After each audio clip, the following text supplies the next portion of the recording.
பிரிண்டட்ஸ் நேயர்களுக்கு வணக்கம். கரூர் சம்பவத்தை சிபிஐ தான் விசாரிக்கணும் அப்படின்னு விஜய்க்கு ஆதரவா உச்சநீதிமன்றம் தீர்ப்பு கொடுத்தாங்க. இந்த தீர்ப்பை பாஜக ரொம்ப வரவேற்று பேசுனாங்க. ரொம்ப சந்தோஷம். உச்சநீதிமன்றம் சிபிஐக்கு இந்த வழக்கை மாத்தினால ரொம்ப சந்தோஷமா இருக்கு. தமிழ்நாடு அரசு கிட்ட இருந்து இந்த வழக்கை புடுங்கி அங்க கொடுத்ததுனால ரொம்ப சந்தோஷமா இருக்கு அப்படின்னு ரொம்ப வரவேற்று பேசினாங்க. விமர்சித்து பேசினாங்க. தமிழ்நாடு அரசு திமுகவையும் விமர்சித்து பேசினாங்க. உயர்நீதிமன்ற நீதிபதி செந்தில்குமார் அவரையும் விமர்சித்து பேசியிருந்தாங்க நம்ம தமிழிசை சவுந்தரராஜன் அக்கா எல்லாருமே. ஆனா எடப்பாடி பழனிசாமி தரப்புல இருந்தோ இந்த தீர்ப்பை அதிமுக வரவேற்று பேசல. இதை யாராச்சுன்னா கவனிச்சிங்களா? ஏன்னா எடப்பாடி பழனிசாமியோட கனவுல பெரிய பாறாங்கெல்லாம் தூக்கி போட்டு உடைச்சிட்டாங்க. அவர் ஒரு கனவு கண்டிருந்தாரு. அவர் ரொம்ப ஜாலியா சுத்திட்டு இருந்தாரு. 2026 என் கையில தான், தமிழ்நாடு என்கிட்ட தான், நான் தான் முதல்வர் அப்படின்னு ரொம்பவே கனவு கண்டிருந்தாரு. எல்லாரையும் உற்சாகப்படுத்தி இருந்தாரு. ஒவ்வொரு தொண்டர்களும் நிர்வாகிகளும் அதிருப்தியில இருக்கிறவங்களை எல்லாரையும் கூப்பிட்டு இங்க வாங்கப்பா, விஜய் வராரு, நம்ம ஜெயிக்கிறோம், அடுத்து நம்ம தான் அப்படின்னு ரொம்ப ஆசை கனவு எல்லாமே சூப்பரா கனவு கொட்ட போட்டிருந்தாரு. பாஜக பார்த்து சும்மா இருக்குன்னு நினைக்கிறீங்க? பாஜகவுக்கே ஆப்பு வைக்கணும்னு நினைச்சாரு எடப்பாடி பழனிசாமி. பெரிய பாறாங்கெல்லாம் தூக்கி போட்டு என்ன பண்ணாங்க, சுக்கு நூறா உடைச்சிட்டாங்க. என்னன்னா எடப்பாடி பழனிசாமி கடைசி மினிட்ல பாஜகவை கழட்டி விட்டுட்டு தமிழக வெற்றி கழகத்தோட கூட்டணி வைக்கலாம் அப்படின்னு நினைச்சாரு. ஆல்மோஸ்ட் எல்லாருக்குமே பேசாச்சு. 50 சீட்டு தரோம், துணை முதலமைச்சர் பதவி தரோம், ஒரு 5 அமைச்சர் பதவி தரோம் அப்படின்னு சீக்கிரட் பேச்சுவார்த்தையில எடப்பாடி பழனிசாமியும் தாவேகா தரப்பும் பேச்சுவார்த்தை நடத்தினாங்க.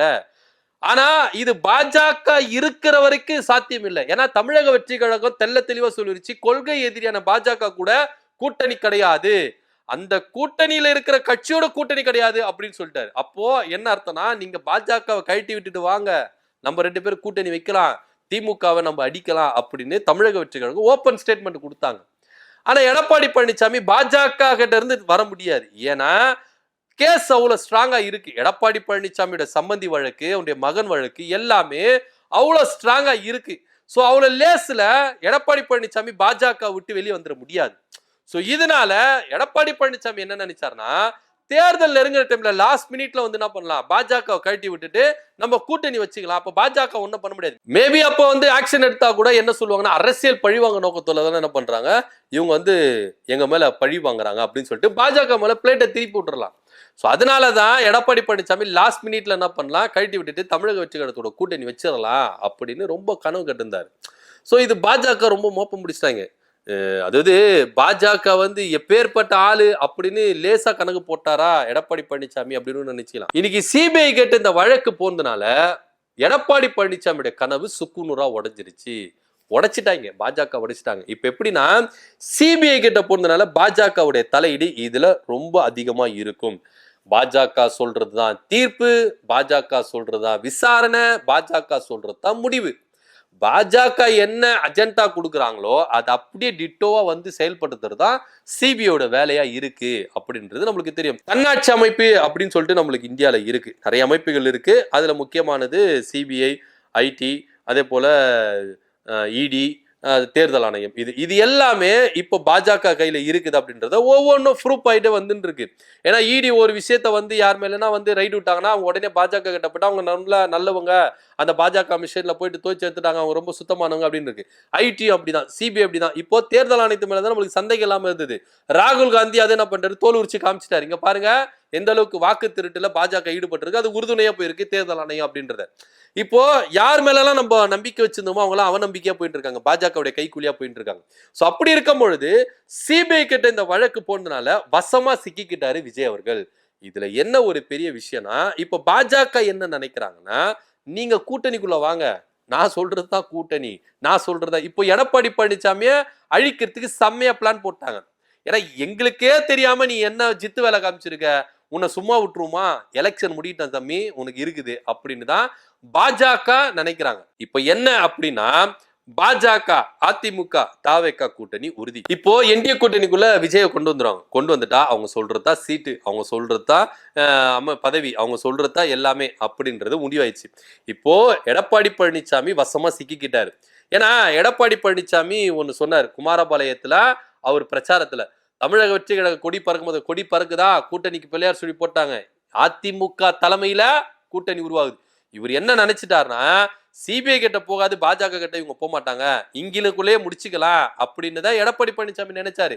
ஆனா எடப்பாடி பழனிசாமி நினைக்காதது ஒண்ணு இங்க நடந்திருக்கு, சிபிஐ கிட்ட போயிருச்சு. இப்ப பாஜக வலையில தாவேகா அப்படின்னு வந்துருச்சு. இப்போ பாஜகவை மீறி அதிமுகவுல செயல்பட முடியாது. இப்ப எடப்பாடி பழனிசாமி முதலமைச்சர் வேட்பாளரா இல்லையா அப்படின்றதே பெரிய டவுட் தான்.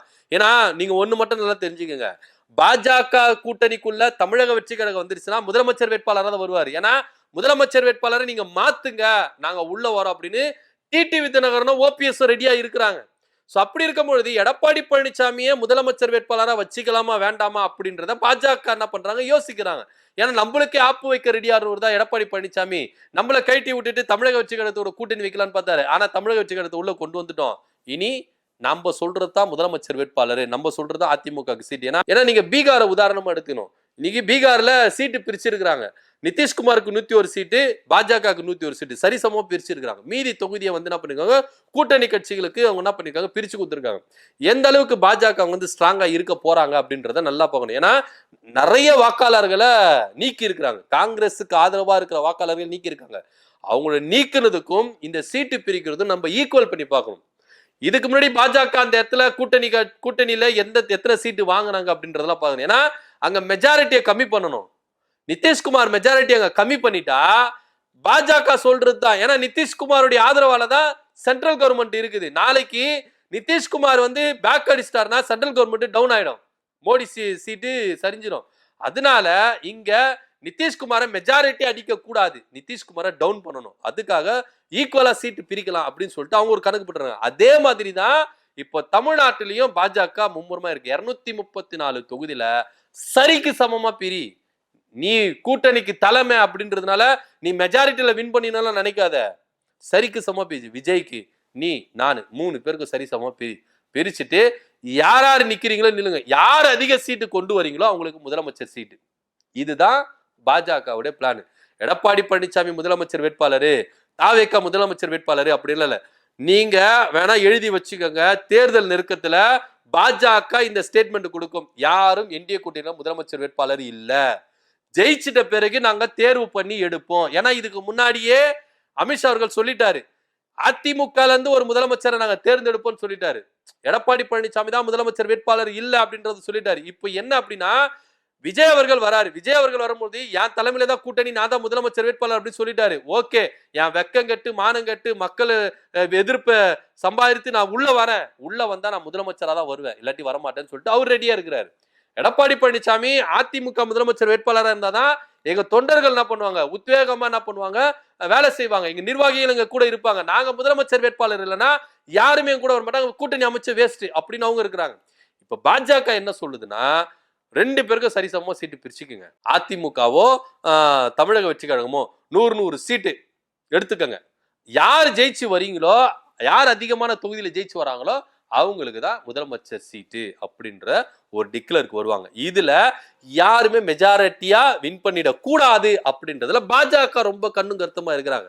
மெஜாரிட்டியில வின் பண்ண முடியாம இருந்தனால தான் பாஜகவோட தயவுனால நீங்க ஆட்சி அமைக்க முடியும். இப்போ எடப்பாடி பழனிசாமி மெஜாரிட்டியில வின் பண்ணிட்டாருன்னு வச்சுங்களேன், நாளைக்கு தமிழக வெற்றி கழகத்தை கட்டி விட்டுருவாரு, பாஜகவே கட்டி விட்டுருவாரு. அந்த நிலைமை உங்களுக்கு தெரியும், பாஜகவுக்கு தெரியும். அதனால தான் யாருமே மெஜாரிட்டியா வின் பண்ண கூடாது அப்படின்ற ஒரு விஷயத்துல பாஜக ரொம்ப கண்ணு கருத்துமா இருக்கிறாங்க. இப்போ எடப்பாடி பழனிசாமியோட கனவு சுக்குநூறா உடைஞ்சிருச்சு. பாஜக பெரிய புல்டோசர் இல்ல, பாறாங்களே தூக்கி போட்டு உடைச்சிருச்சு. ஏன்னா அவர் நினைச்சிருக்க மாட்டாரு சிபிஐ கிட்ட போகாது, பாஜக கிட்ட போய் தாவேகா சிக்காது, நம்ம இங்க ராஜாவா நம்ம வாழ்ந்துடலாம் அப்படின்னு. ஆனா இந்த வழக்கு சிபிஐ கிட்ட போனதுனால தமிழக வெற்றி கழகத்துக்கு கொண்டாட்டமும் இல்லையோ, பாஜக பயங்கரமா கொண்டாடிட்டு வராங்க.